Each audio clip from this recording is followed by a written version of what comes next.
So do it. We're ready, Graham. It's 12 hours. Are you really? This is Mark II. Oh. Mega Cynics is down, apparently. Yes. Operating as intended. I'm sorry. Right. Ladies and gentlemen, joining us on the line is my other call-in guest for my shift today, one Bob Moviebob Chipman. How's it going, Bob? Hello. Hello. How are you this evening? I am well. I am. Oh well, you know where my webcam is. It constantly looks like I try to watch the screen, and it looks like I'm looking down my nose at everyone. Hello. What? Whoa! What was that? I don't know. Huh? What are you drinking there this evening? Seltzer water. I didn't catch that. Seltzer water. Ah, I believe you. I Sorry? all right.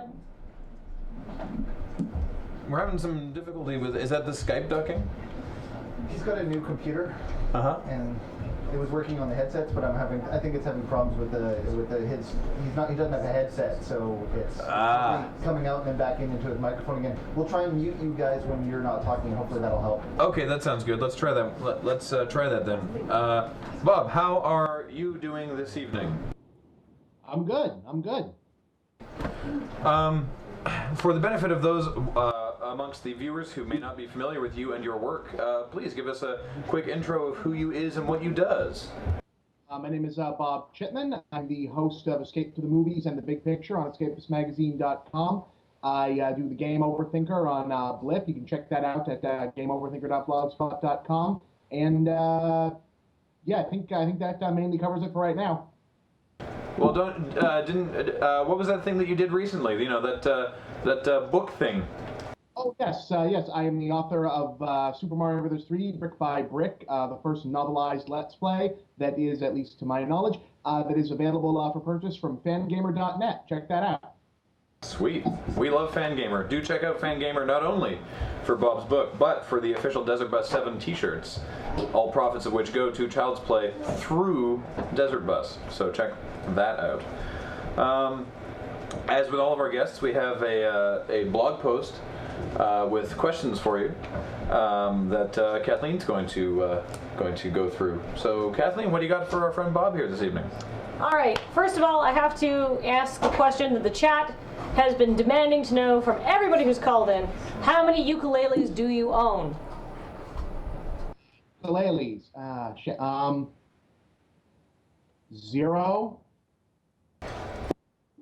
And you are allowed to own 0 ukuleles. Do not feel bad about it. Hey, cool. All right. All right. Now on to the real questions. In your opinion, who has been the best on-screen Watson? You've championed Jude Law, but you also have Martin Freeman, Lucy Liu, Edward Hardwicke, or Robert Sean Leonard. I'm gonna be boring. I'll go with Freeman. I think he's the best guy right now.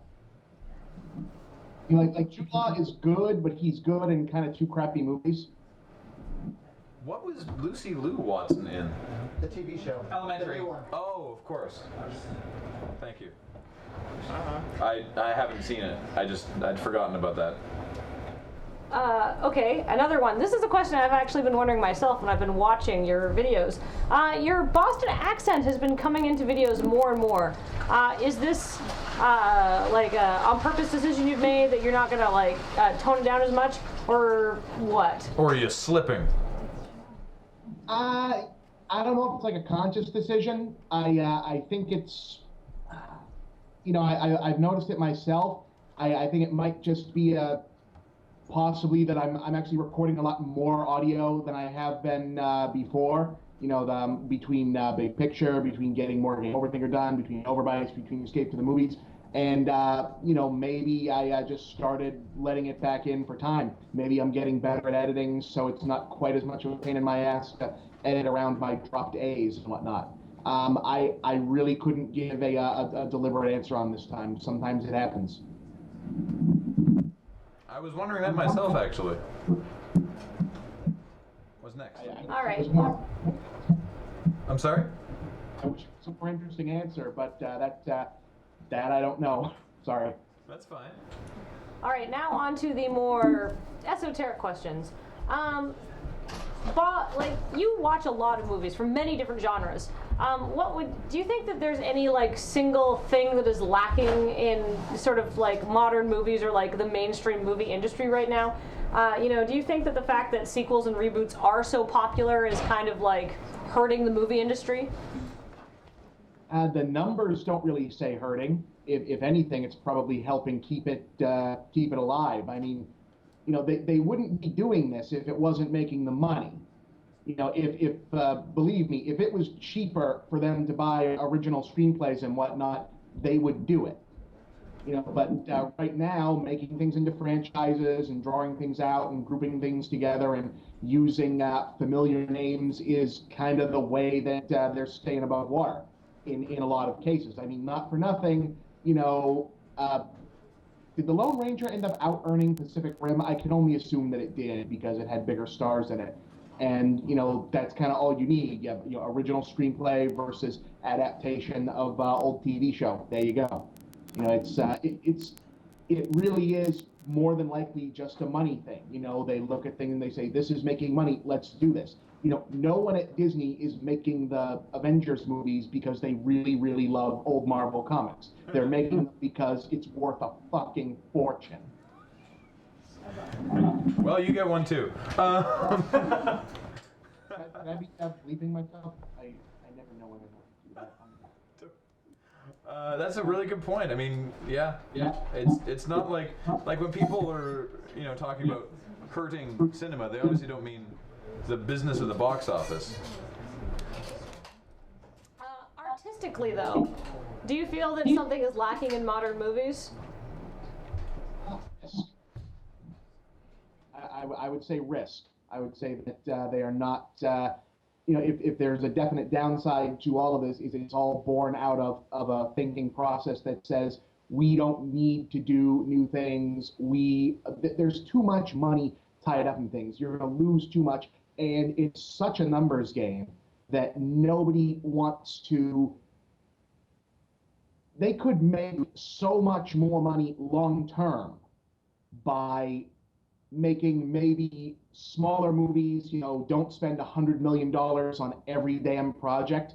And they don't seem to want to do that because the accounting is so screwed up there that if you don't open at number one on Friday, that's the only measure they have for whether or not they did a good job.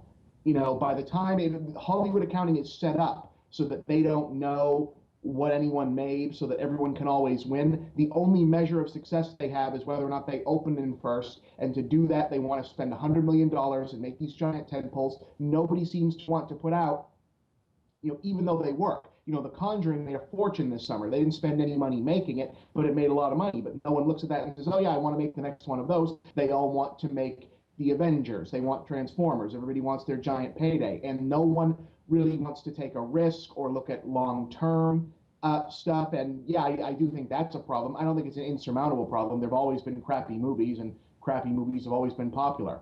Go back and actually look at what was topping the box office in, the second wave of the 70s or the golden age in the 30s and the 40s. And it was a lot of crappy movies coming out and doing very well in between your Wizard of Oz's and your Gone with the Winds and your Star Wars. It's kind of always been the case. For the record, Bob, our chat room, of course, because they are a font of every piece of knowledge ever, has noticed that this is worldwide numbers. Lone Ranger made $260 million against a budget of $215, whereas Pacific Rim made $407 million worldwide versus a budget of $190. I was wrong about that one. All right, well, that's good then. All right, good job on you. Good job on you. Apparently, domestically, it was a lot closer, but still a win for Pacific Rim, so that's good. It turns out Lone Ranger was just terrible. Well, nicely done, rest of the world. Rely on you for that when Transformers 4 comes out.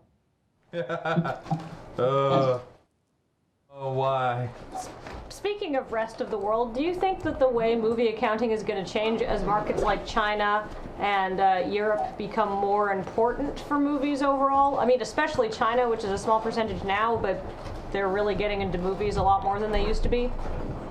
China's not that small, because right now a lot of the business decisions that are being made here are being made exclusively because that's what China wants to see. You see movies converted into 3D right now. They know that it doesn't really help their box office that much. They know the fake 3D thing pisses people off. They also know that the agreement that the Chinese government worked out to allow American movies to be shown in their country is that a huge percentage of them have to be in 3D, and that's why that's happening. So that's already a huge effect. I think a lot of people were hoping that the more important box office in the rest of the world would make American, Western, Hollywood, whatever movies a little less homogenous. That maybe we would start seeing a more diversity of viewpoint, more diversity of people. Thus far, as it turns out, the rest of the world's audiences still seem to want to see Hollywood product, Hollywood actors. There's a movie coming out for Christmas. It's an R-rated action movie opening on Christmas, so it's good, called 47 Ronin with Keanu Reeves. It is a Japanese samurai movie. Keanu is playing the lead as a half-British, half-Japanese character who's been invented for the movie. People tend to look at this and they say, oh, they're putting in a white actor or half-white actor to appeal to a Western audience. Why can't they just let all of this be an Asian cast? Keanu is more than likely been put in that movie so that they can open it overseas, because for whatever reason, the numbers say that Hollywood movies that try to appear international don't actually open very well in the countries that you would think that they would do well in. It's a strange dynamic. Like if you an American movie to open absolutely huge in Japan, put Tommy Lee Jones in it. No fooling. He is like the biggest draw in Japan. It's bizarre. Man, when we were there, he was all over vending machines of Coffee Boss. He is the face of Coffee Boss. It's so funny. There was a movie that they did a movie about the post-World War II occupation of Japan earlier this year called The Emperor, where Tommy Lee Jones played MacArthur. Now, this movie is in English. Most of the cast is Japanese. It's like Matthew Fox and Tommy Lee Jones, so the movie's only half good because Matthew Fox is just terrible. And I mean, just in general, he's awful. But this movie was basically a Western movie made for Japan, because Tommy Lee Jones playing MacArthur is like the biggest thing you could possibly open in Japan. It's just an interesting quirk of release. Unrelated to anything, I just want to let the chat room know I got another bus stop. Woo! I'm sure those of you watching bus cam can confirm, but I stopped, twiddled the doorknob and everything. That's what, 7 gram? Twiddled the doorknob. All right. Back to Bob. Sorry. Bob, why do you think that we can't seem to have a good video game movie?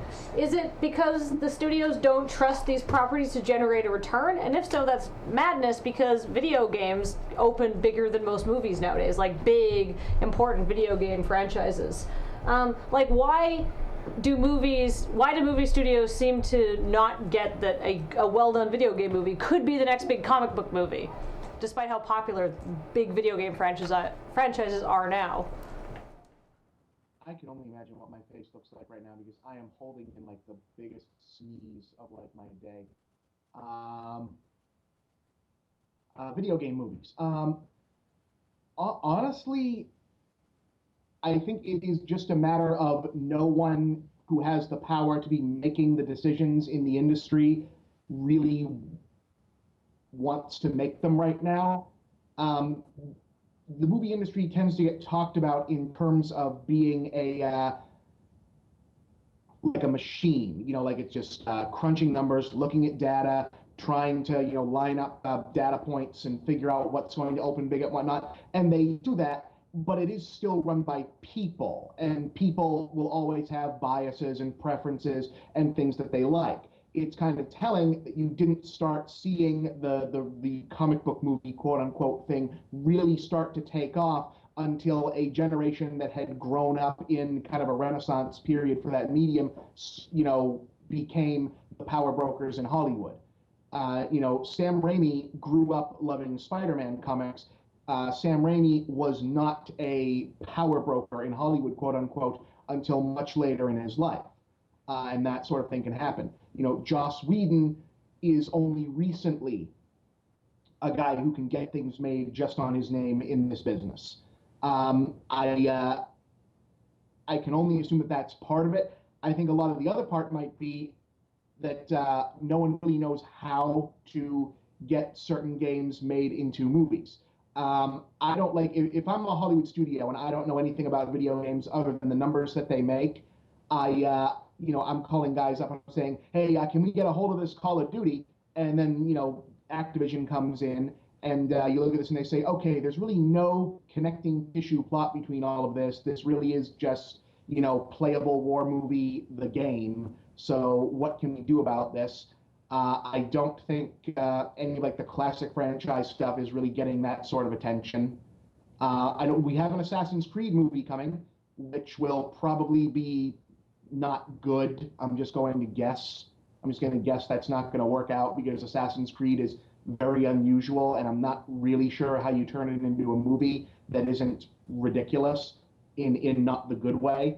But maybe it can be as decent-ish as Prince of Persia was. Maybe that can happen.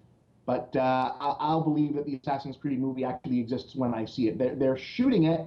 They've got a release date. Michael Fassbender is in it for some reason. But I'll believe it when I see it. Maybe that'll be the one. Maybe.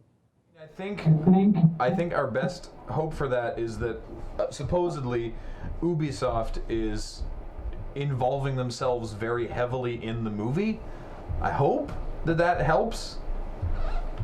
Also, Michael Fassbender is mega hot, and that's why he's in that movie.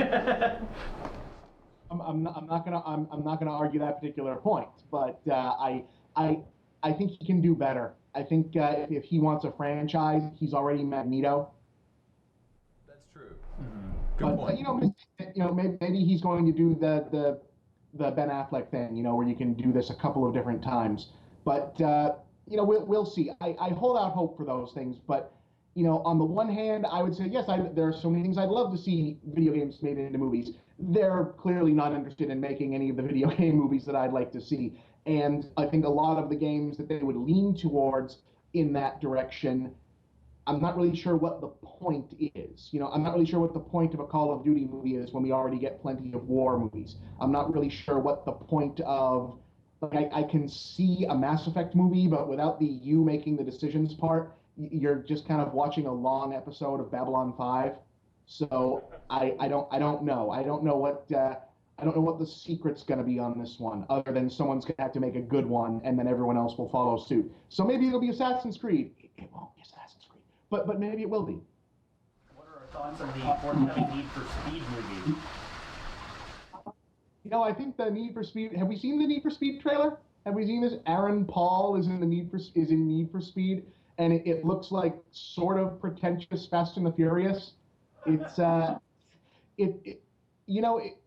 it doesn't look good, but it looks like I want to see it. I'm getting kind of shades of Drive Angry, and that's kind of exactly where I need to be on that. Need for Speed is another one. I don't know that you can. It's like Battleship. It's just make a car racing movie and call it Need for Speed, and there you go. There's your Need for Speed movie. If they'd called Fast and the Furious Need for Speed, that would be the most successful video game thing ever, and we'd be sitting on 1 million video game adaptations now, because the Fast and the Furious movies will not stop making money.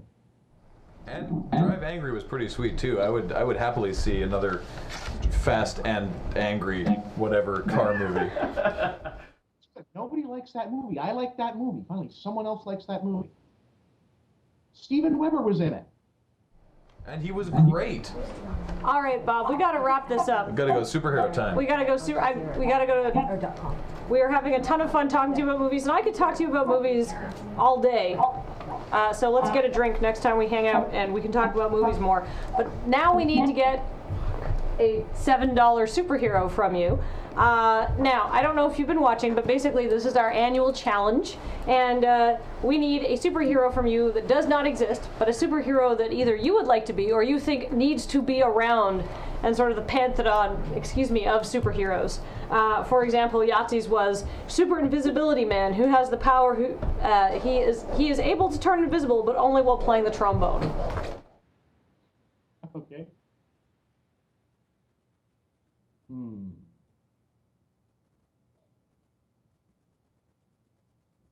I should have made notes. Has anyone gone with Cheeseman? No. What did you do? Cheeseman. He could have power over cheese. I don't know why. I just sort of suddenly fixated on that he could have a cape with like really big holes in it, so it looked like cheese. And maybe like wear a superhero version of one of those like Wisconsin hats. That's a Wisconsin thing, right? The cheese head thing. Yeah. Okay. All right. So he could do that, and like he could like curdle cheese faster than an ordinary person might be able to. He could communicate with cheese, maybe like manipulate it, like pyrokinetics, but what this lactokinetic, I guess this would be. Lacto. Yeah. That might work. You know, if any of the bad guys were lactose intolerant, that would be a really big problem for them. So that would be helpful. There's a comment from our chat room. Quick, Cheeseman, curdle this milk and block the doorway. Yeah. See, that could work. Cheese is very formidable.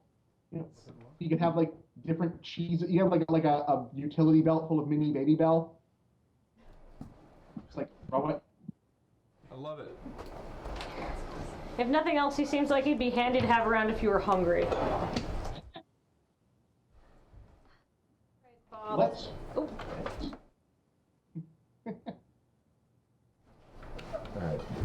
Okay, Bob. Thank you so much for calling in this year to Desert Bus. We could not get to all your questions, but I think you gave all of us some wonderful thought discussions on the movie industry and how things get made and how decisions are made. I thought it was super interesting.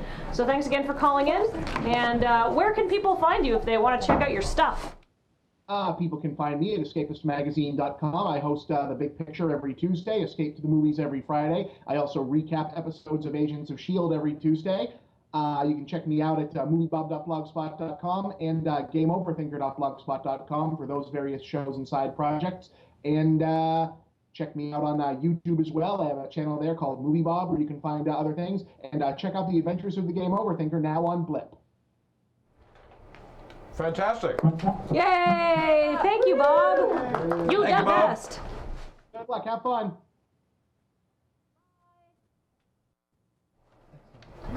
Yeah. Once again, that was Bob Chipman.